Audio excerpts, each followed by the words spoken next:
May hapon sugbog Kabisayan, way mahitabong usbaw sa suhulan sa mga mamumuo dinhi sa tunga-tungang Kabisayan karong Mayo 1 atol sa kasaulugan sa Labor Day. Wa makaapas ang petition sa Trade Union Congress nga 161 pesos nga wage adjustment nga ilang gi-file ni atong April 20. Kung ano atong siron sa report ni Ryan Sorote. Matod sa Department of Labor and Employment, wa malakip ang tunga-tungang Kabisayan sa dunay mga wage adjustment karong Mayo 1. Nakaschedule na sunod buwan ang usbaw sa suhulan sa Cagayan Valley nga 45 pesos, Central Luzon nga 15 pesos, Aurora nga 10 pesos ug National Capital Region nga 154 o 150 across the board.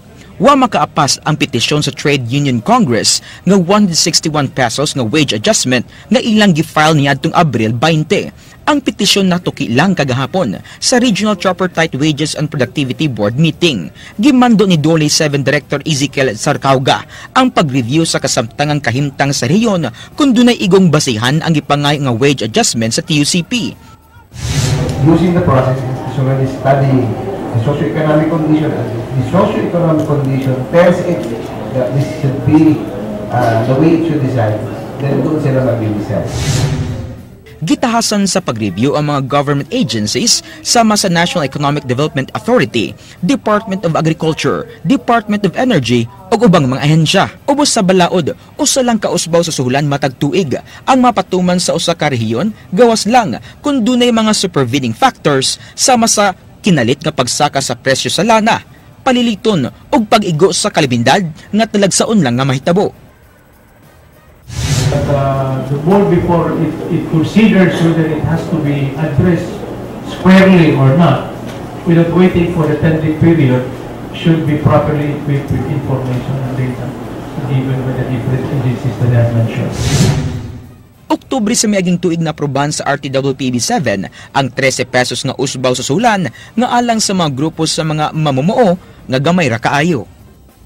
Alang sa Aksyon Bisaya, Ryan Sorote, News 5. Vice Governor Agnes Magpale nagtuo nga gisakyan lang sa iyang mga kaatbang sa politika ang mga negatibong komento sa mga partisipante sa bag-o lang nga natapos nga suroy-suroy sugbo sa isla sa Camotes. Ang report giaksyonan ni Jinky Rosit. Niadtong weekend mibiya ang usa ka gatos ka mga partisipante sa tulo ka adlaw nga suroy-suroy sugbo paingon sa isla sa Camotes. Baon nila ang mga panghinaot nga malingaw sila sa programa sa Kapitolyo. Apan pagabot didto, giingon nga nadismaya ang kasagaran sa mga partisipante tungod sa hugaw nga pasilidad ug dili limpyo nga mga accommodation. Ang negatibong mga komento gisakyan dayon sa mga kaatbang sa administrasyon. Si Vice Governor Agnes Magpale daling nakadepensa sa mga pagsaway kanila. Giangkon hinuon niya nga ang kakuwang sa water supply mao'y nakaingon sa hugaw nga pasilidad. Because of the water problem, I was also in Camotes. Earlier, ang among gigamit gali ng water kanang dunay salt intrusion. So we have to admit there's a big water problem all over the country. Not only in Cebu, muna hinungdan kay kami gani dito may resort nga medyo high-end pero nagkuwang sa dug water. We're trying our best to address that. The mayors are already aware. Nagtuo si Magpale nga sa naghinangat nga eleksyon duha ka semana gikan karon, sakyan gid kini sa ubang politiko. Apan iyang giangkon nga napanlantawan na daan nila kini tungod sa kakuwang sa tubig nga mo'y miigo karon sa lalawigan sa Sugbo. We already discussed this with the mayors. And in fact, in Todela, doon ay nakitaan sila nga water source. The governor was there. Mapasalamaton hinuon ng Provincial Tourism Office sa mga negatibong komento nga nadawat tungod kay nagsilbi kining giya pagpalambo pa sa ilang programa alang sa mga lokal ug langyawng turista. Alang sa Aksyon Bisaya, Jinky Rosit, News 5. Governor Junjun Davide dili na makapaabot sa go signal gikan sa Commission on Election. May labot sa pagpagawas og pondo alang sa mga biktima sa El Nino. Kini giaksyonan ni Jinky Rosit. Hangtod karon wa pagihapoy pagtugot gikan sa Commission on Election may labot sa exemption nga gipangayo sa provincial government nga makapagawas na sila og pondo alang sa mga naapektuhan sa El Nino. Miabot na og dulan sa 200 million pesos ang apektado sa Huaw apan pabiling way nahimo ang capital sa mga yango-ngo sa mga naapektuhan tungod sa election ban. Apan si Governor Junjun Davide kaganiha miingon nga di sila magpanuko sa pagpagawas na sa mong pondo sa labing dali nga panahon, labi pa kay nag-anam na og kadaghan ang apektado. Kung once ma-ready ng atong relief kuan ipadayon ta na. We cannot wait for people to die there of hunger or kuan or sa kay nalisod sila. Giklaro ni Davide nga andam na ang pondo nga ilang iapod-apod ngadto sa kapin 30 ka mga lungsod nga apektado sa El Nino. Wa matud pa siya mabalaka sa gayong pasakaan na sabsiya og reklamo tungod sa giingong pagtabang niya bisan og wa pay go signal ang COMELEC kabahin niini. Gihagit niya ang pamilyang Garcia nga mutabang na lang ngadto sa mga drought-affected families sa Sugbo. Bahala na sila, kiha ko nila. We're doing this for the people of Cebu. Kung gusto sila mutabang, if they're really as concerned as we are, mga ano di man sila mag-distribute. Kortahan nila, gamito ng CFI. Alang sa Aksyon, Bisaya, Jinky Rosit, News 5. BOPK ug Liberal Party misad nga tabangan nila ang mga beneficiaries sa 93-1 sa higayon nga mudaog sila karong election. Ani ang detalye sa report ni Ryan Sorote. Pipila na katuig nga wa masulbad ang pagpalit sa dakbayan sa Sugbo sa controversial nga 93-1 provincial lots. Sukad pa sa panahon ni kanhi Gobernador Gwen Garcia o kanhi Mayor Tomas Osmeña, wa magkasabot ang duha. Sa nakalabay nga mga tuig, mas klaro ang mga panagsabot ni Cebu City Mayor Michael Rama o Cebu Governor Junjun Davide gawas karon nga panahon sa eleksyon. Niadtong miyaging tuig, nahingpit ang kasabutan sa pagpalit sa Cebu City Hall sa provincial lots ug ang kantidad na lang sa pagpalit ang kuwang. Karon nga hinangat ang eleksyon, nag-usa ang mga sakop sa Liberal Party nga silang Tomas Osmeña ug Cebu Governor Junjun Davide sa pagsulbad sa problema sa 93-1. Sa Facebook post ni Osmeña, gipahibaw sa kanhi mayor nga magpinirmahe sila ni Davide og kasabutan nga magtinabangay sila sa pagdistribute sa provincial lots kung ma-re-elect sila sa pwesto. Saad sa duha nga mahatag sa mga beneficiaries sa 93-1 ang ilang mga luna sulod sa unang duha ka buwan sa ilang pangatungdanan. Kaabag unya sa laraw sa duha ang konseho sa dakbayan sa Sugbo nga gidominar sa mga sakop sa Bando Osmeña, Pundo, Kauswagan. It's just a commitment among between ourselves. In the event we get elected, in the event he gets elected, in the event I get elected. Mahitabo ang pinirmahe og commitment sa duha ugma sa hapon sa provincial capital atol sa pagbisita ni Presidente Noynoy Aquino og atubangan sa gatusan ka mga beneficiaries sa 93-1. 51 ka ektarya ang 93-1 nga luna nga gitunga sa kapin 4,000 ka mga luna sa barangay Kamputhaw, Capital Site, Kalunasan, Busay, Luz, Lahog, Mabulo, Apas, Lorega, San Miguel, Kasambagan ug Tehero.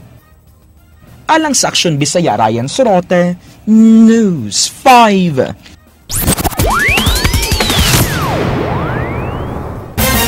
Sa mga balita sa gawas sa nasud. Dili mumino sa 23 katawo ang namatay ug kapin sa dosena ang nasakit sa Central Pakistan. Ang mga biktima nagkakaon sa usa ka bake confectionery nga gipalit sa usa ka apuhan gikan sa usa ka hotel isip usa ka gasa sa paghimugso sa iyang apo. Napulo ka tawo ang namatay diha samtang uban nadala pa sa ospital apan nangamatay lang gihapon. Mikabat og 52 ka tawo ang giadmit sa mga hospital. Apil sa mga nangamatay ang amahan sa bata nga gihimugso og uban nga mga sakop sa kabanay niini. Ang duha ka managsuon nga nagdumala sa bakery gidakop sa mga pulis nga matud pa misagol og pesticide sa ilang giluto. Nasuta nga ang mga sakop sa ISIS kung naila nga Islamic State na maligya sa oil ug gas ngadto sa nasud sa Turkey. Nasayran kini human mabawi sa Syria ang usa sa pinakadakong pasilidad sa oil ug gas sa Shadadi, Northern Syria. Ang facility nga nailog sa ISIS sulod sa duha ka tuig adunay daily production nga 2.2 million cubic meters nga gas ug 80,000 barrels nga oil matag adlaw. Ang Turkey nga ilang gibaligyaan nga kaalyado sa mga Western forces sama sa United States nga nagukod sa mga sakop sa Islamic State. Ang gas ug oil nga gipalit gibayaran sa Turkey ug US dollars ug gibayluan og mga armas. Lakip sa mga gipamaligya sa Islamic State mao ang mga antique ug artifacts sa Syria nga gipalit sa European countries ug sa United States. Apil niini ang nakuha sa mga ISIS sa ilang gibombahan nga mga historic site sa Palmyra. Ang United States pinaagi kang President Barack Obama mipabalo nga nagpadala sila og dugang 250 ka mga sundalo nga mutabang sa pagbukod sa mga sakop sa Islamic State. With a captured fighter who was apprehended by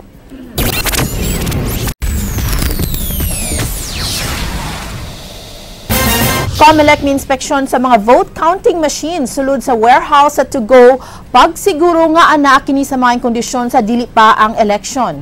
Kinigaksyon na ni Carlo Becerra. Mihimo og inspeksyon kaganina ang mga opisyal sa Commission on Election 7 sa warehouse kung diin gihipos ang mga vote counting machine nga gamiton sa nagsingabot nga eleksyon. Sulod sa warehouse nakatago ang 3,543 ka VCM ug anaa sa 523 na lang ang kulang nga posibleng moabot sa mga mosunod nga adlaw. Si Attorney Jose Nec Mendros sa COMELEC 7 na mahayag nga bugtong mga VCM lang ug way labot ang mga official balot sa ihatod sulod sa warehouse. Diretso ho yan sa Municipal Treasurer at City Treasurer. Kailan po yung darating? Expected natin is April 29 yung delivery. Giklaro ni Mendros nga bisan og dili air condition ang maong warehouse apan dili kini makaapekto sa mga makina. Kasi I have observed halos pareho lang ito yung doon sa warehouse natin sa Laguna. Hindi naman ho kailangang air condition yung lalagyan natin ng mga machines. Aron masiguro ang seguridad sa mga vote counting machine, gipatuman sa kapulisan ang 24/7 nga security sud ug gawas sa maong warehouse. Matud ni Senior Superintendent Ray Lendon Lawas nga ang kapulisan mauusab mohatag og seguridad sa BCM sa pagtransport niini paingon sa mga polling percent. The schedule, it will depend on the schedule of to go. Ang sa amin lang is to provide security. From the moment it will depart in the regional hub dito sa area, going to the different municipal treasurer's office or sa kining voting centers. Gilauman nga karong Mayo 2 hangtod Mayo 4 ipanghatod na ang mga VCM sa nagkadaayang polling precinct dinhi sa lalawigan sa Sugbo. Alang sa Aksyon Bisaya, Carlo Becerra, News 5. Malaumon gihapon si Cebu Governor Junjun Davide nga subling makalingkod og balik sa Kapitolyo human ang Mayo 9 nga eleksyon. Matod ni Davide nga base sa survey ug sa iyang paglibot-libot sa lalawigan, maayo ang paghangop kaniya sa mga tao apan dili matud pa siya mo kumpiyansa. Labi pa kay daghang mga black propaganda ang iyang mga kaatbang sa politika, batok niya. Pagkakaroon bugtong gihimo niya ang pagpaningkamot nga makuha niya ang pagsalig og boto sa mga tao gikan sa 51 ka mga lungsod ug component city sa Sugbo. We hope to get re-elected. We hope to get re-elected. Kami ni Vice Governor Magpale. Independent po nga. May permit man o wala, tugutan ni Mayor Mike Rama ang pagpahigayon sa political rally sa Liberal Party ugmang adlaw. Kini giaksyonan ni Edwin Cañete. Temporaryong masira ang dalan sa Escarrio, Osmeña Boulevard sa may provincial capital nunod sa hipahigayon nga campaign rally sa LP nga tambungan ni Presidente Aquino. Sirado kini sugod alauna sa hapon hangtod mahuman ang campaign rally. Ang mga PUJ nga gikan sa lahog paingon sa Kapitolyo, mundi pa sa Juana Osmeña paingon sa MP Yap Street, dayon paingon sa Jones Avenue. Matod ni Mayor Mike Rama, nilukat man og permit o wala. Ilang tugutan ang rally kay panahon karon sa eleksyon ug ilang abagan ang pagdumala sa traffic. 30 ka mga traffic personnel ang ipakatap sa Cebu City Traffic Office. Provincial Capital along Escarrio and then side po sa Osmeña Boulevard up to MT Yap. Si Cebu City Mayor Mike Rama anda mutungtong sa entablado kon imbitaron. Apan iyang palabihon ang pagtabang sa pagdumala sa kahapsay sa dagan sa traffic. Will be there, including the mayor, but not within the perimeter where the rally will be. Karon Huwebes lain usab nga road closure ang ipatuman nunod sa pagsaulog sa Kaplag Festival nga manukad sa Puente Rotunda paingon na sa Basilica del Santo Niño. Alang sa Aksyon Bisaya, Ed Cañete, News 5. Sa ikatulong higayon karong buwana, bisitahon na sab ni Presidente Noynoy Aquino ang Sugbo ugmang adlaw.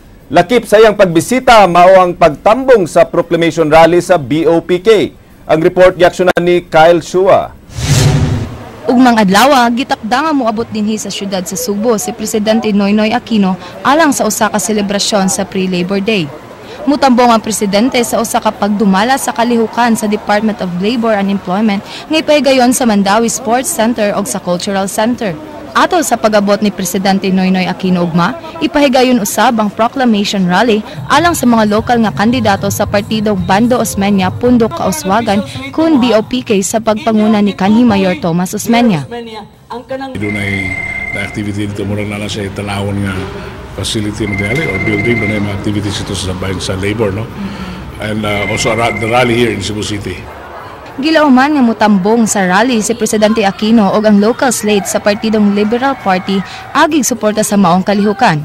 Mao kini ang ikatulo nga personal nga pagbisita ni Aquino sa syudad sa Subo aron ni kampanya ang iyang tandem nga si Mar Rojas ug Leni Robredo. Ang proclamation rally ipahigayon sa Provincial Capitol Ground ugma sa hapon. Alang sa Aksyon Bisaya, Kyle Chua, News 5. Mga inmates sa CPDRC nabalaka nga basin og tikasan ng ilang mga boto labi pa karon nga di na sila makakita sa paghulog sila mga baloto sa vote counting machines. Ang detalye sa report ni Jinky Rusit. Usa lang ang Cebu Provincial Detention and Rehabilitation Center nga dunay daghang butante karong eleksyon. Halos katunga sa kinatibukang ihap sa mga inmates ang registered voters sa COMELEC.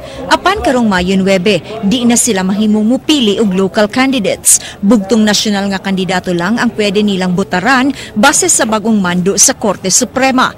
Di na sab sila padadan og vote counting machine sa presuhan, inay nga ipadalang sa representante sa COMELEC ang ilang mga balota. Lito Granada nga maoy mayor de mayores sa CPDRC nabalaka nga basin og sa ingon ni ining pamaagi matikasan sila sa ilang boto. So kana noon do na may kabalaka pero so nisalig lasad mi sa mo sa personnel dire nila. Salig lasad mi nila sa among mga boto. So mas nindot niya noon to nga do na tay masin kay para makita sa namo kung himbawan sa namo dayon ba kung kinsay dako boto ana. Giklaro ni Granada, wa siya'y pagduda sa COMELEC officials. Isip botante, buot lang nilang makasiguro nga maihap og sakto ang boto sa ilang napili nga kandidato. Padayon siyang naglaom nga mausabrang hunahuna sa COMELEC bahin sa pag-issue kanila og VCM. Mausa na among gihunahuna dire nga mausa pang ilang hunahuna mas nindot nga butanga ang tatamig masin dire. Para ang among hunahuna mausara tanan. Di na wala may focus nga pagduda-duda ba. Duha ka semana sa di pang eleksyon apan hangtod ron wa pay partido o kandidato ang nakabisita sa ilang pasilidad aron mangampanya. Alang sa Aksyon Bisaya, Jinky Rusit, News 5. Dugang kaso gipaabot ni Governor Junjun Davide gikan sa One Cebu. Kini gi-aksyon ni Ryan Sarote. Nagpaabot pa og dugang mga kaso si Gobernador Junjun Davide gikan sa iyang mga kaatbang sa politika. Wa siya mabalaka sa mga pasangil kay di kini bag-o alang kaniya. Desperado tingali na yun sila, no? I don't know. Tingali good po sa ilang kaugalihong survey kung kay sila. Training, no? So, di na wala ko may bunga na. Ang ulahing gisang at atubangan sa ombudsman ang ikatulo nga kasong administratiba sa One Cebu, batok ni Davide ug sa iyang mga kaalyado sukad pa sa pagsugod sa campaign period. Alang sa gobernador, desperado ang One Cebu tungod sa kahuyang sa ilang mga kandidato. Well, maybe maybe tomorrow napulain, sunod semana napulain. Ang ina purpose is to distract us from our campaign, pero di man we're focused on our campaign. Mga dokumento ug mga ebidensya ipakita unya niya alang sa paghimakak sa mga pasangil. Alang sa Aksyon Bisaya, Ryan Sarote, News 5.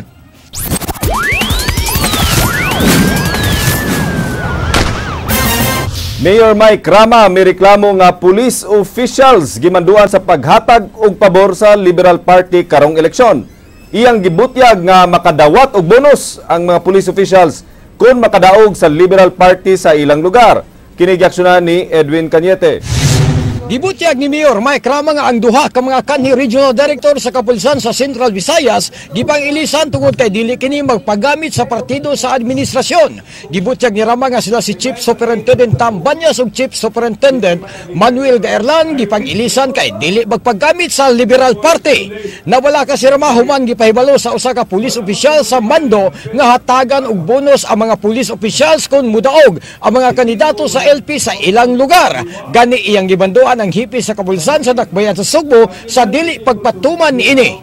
PNP right now in the national echelon, TILG right now down to the Nato ni Rama gipaagi sa usa kuno ka promotion ang pag-reassign ni Banyas apan hangtod karon walay promotion ang nga nahitabo. Where is Banyas now? He was being assured of promotion, but there was no promotion. Si Rama may pahimangno ni Senior Superintendent Benjamin Santos ang Cebu City Police Director sa pagmatngon.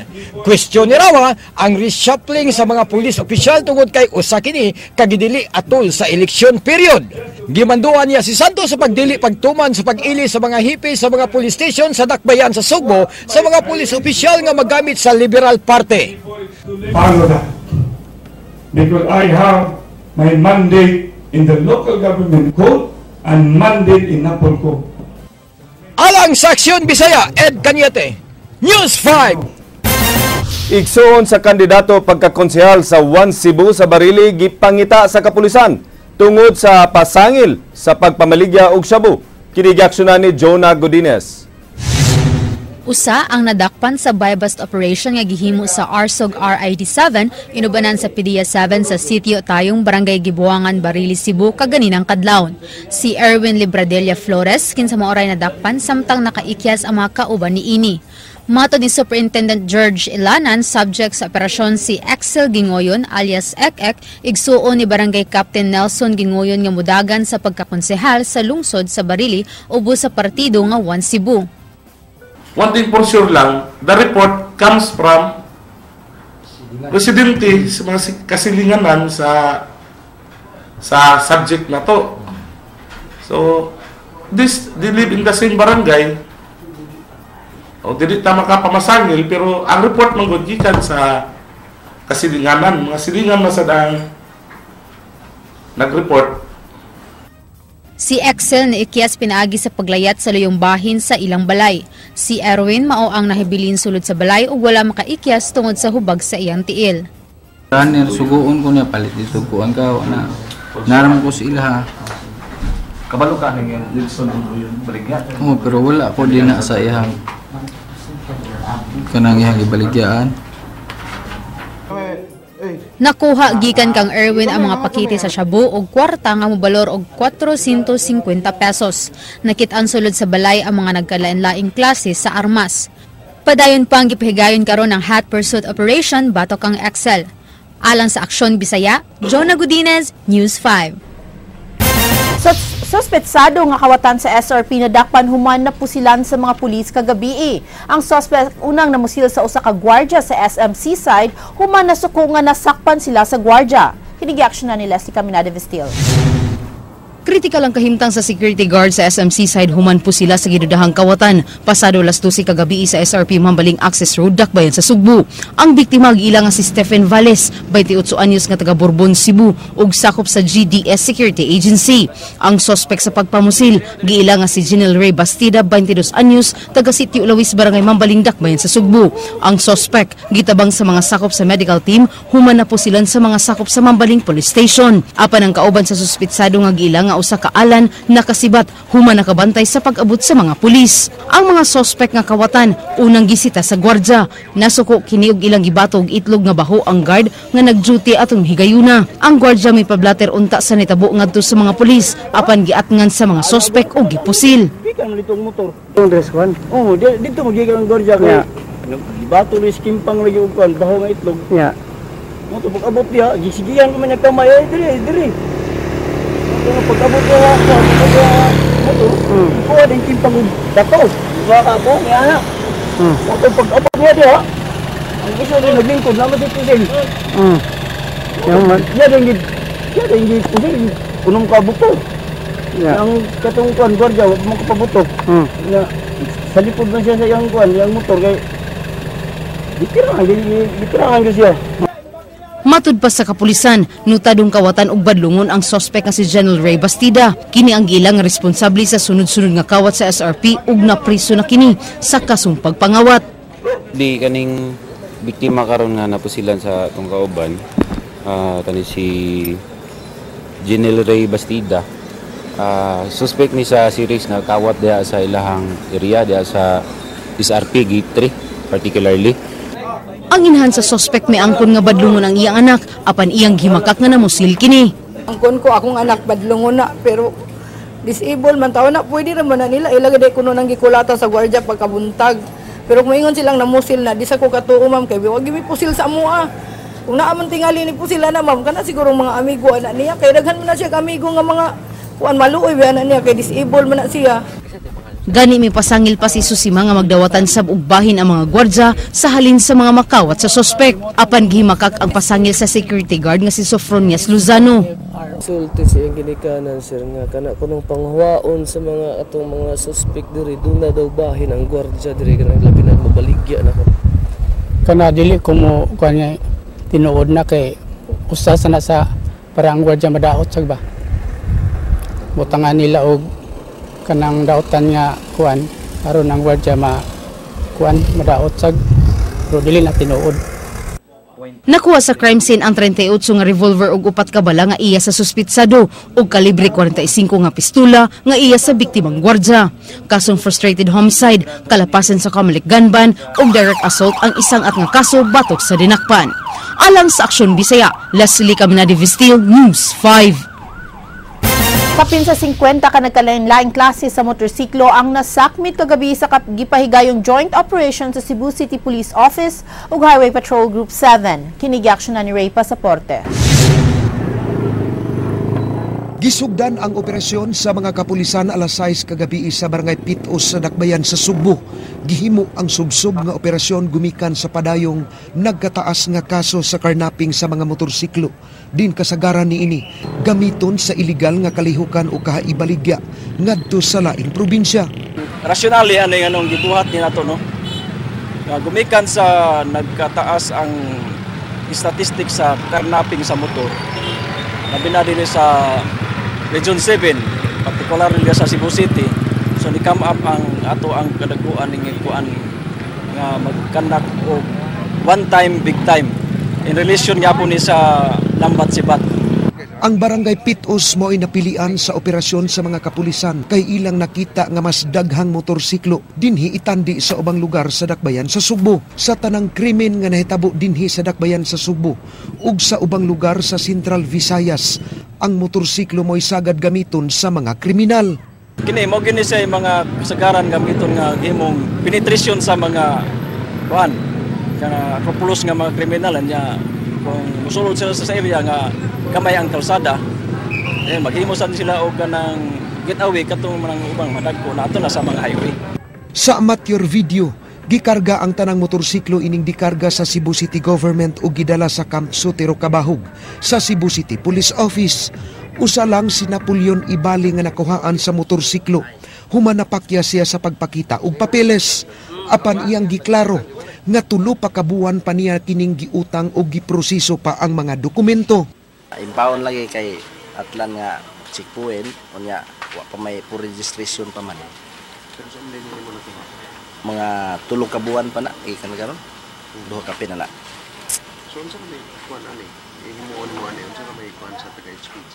Wa pa lagi may kuan kay ang ilang kuan og para ugma kuan pa kuno makro pa kuno nila unya okay ang kuan sa wa di ba tampered di ba karnap basta naib papel nga gikan sa kumpanya ilarang i-release. Sagad sa mga nakumpiska unregistered, walay CR ug OR ug plaka ang ilang gipangkumpiskar nga motorsiklo ug walay lisensya ang pipila sa nagmaneho niini. Sutaon pa sa HPG sa buhatan sa LTO kung lehitimong mga tag-iya ang mi-claim sa mga motor. Alang sa Aksyon Bisaya, Ray Pasaporte, News 5.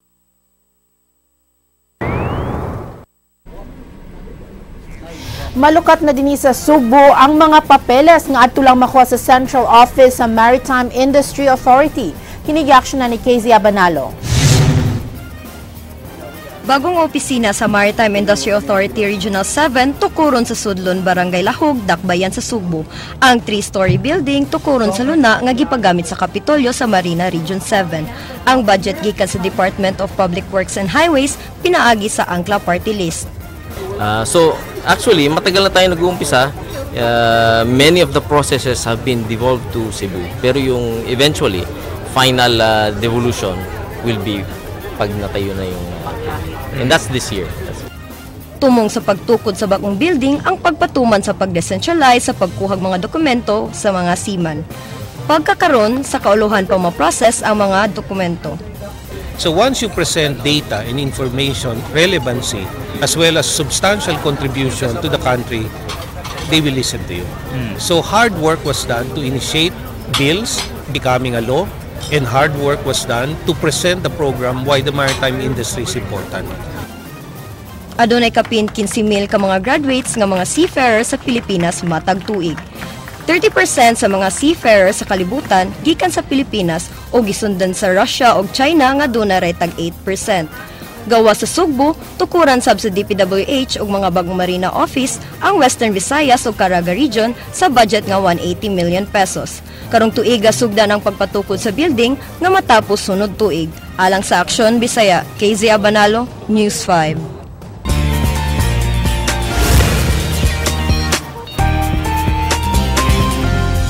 Hola mga kabatid, happy day! Ikaduang hugna sa RC Gold Line Half Marathon. Malampusong gipahigayon ning dakbayan sa Sugbo. Pipila sa proceeds sa maong marathon na maadto sa pagpalimpyo sa mga nagunang kasapaan sa Sugbo. Alang sa dugang detalye ni ini, ani ang report. 4, 3, 2, 1, good luck with your run! Gipabuhagay sa mga kadagkuan sa RC Gold Line ang ilang kalipay pananguluhan sa presidente sa mga kumpanya nga si Christian Paruan sa dakong kalampusan sa ikaduhang hugna sa RC Gold Line Half Marathon nga gipahigayon niadtong nakalabang Domingo. Sayo pa lamang na matikda na ang ubay-ubay nga presensya sa mga partisipanteng turista, sama na lamang ini mga Kenyan. Gisundan sab kini sa inahinay nga pagpangabot sa mga lokal nga mga runners. Ang maong marathon giban-abanang gisalmutan sa dulan 2,000 ka mga partisipante. Ang half marathon gisugdan o gitapos sa Sumilin Road, Cebu Business Park ning Dakbayan. Nabahin ang maong marathon sa upat ka kategorya, ang 21K, 12K, 6K ug 3K. Finishers medals, race bibs, refreshments, load bags o giveaways ang gipang-apod-apod sa matag runner nga naparehistro ni maong marathon. Gipaambit sab sa mga kadagkuan sa RC Gold Line nga ang kita niini maadto sa papaghinlo sa mga nagkadayang kasapaan dinhi sa Sugbo. Ug mo kadto naglangkob sa tong light news karong hapon. Alang sa walay karapusang mga chika, o bariko ninyo matang alas 8 sa buntag, weekday sa Rated JP sa Radio 511.9 News FM Cebu. Kini si JP Laukat Serra nga Tour of the Gay nagkanayon. Kung gusto kag nindot nga kinabuhi, ayaw patunto sa mga gwapong way ikabuhi. Agay!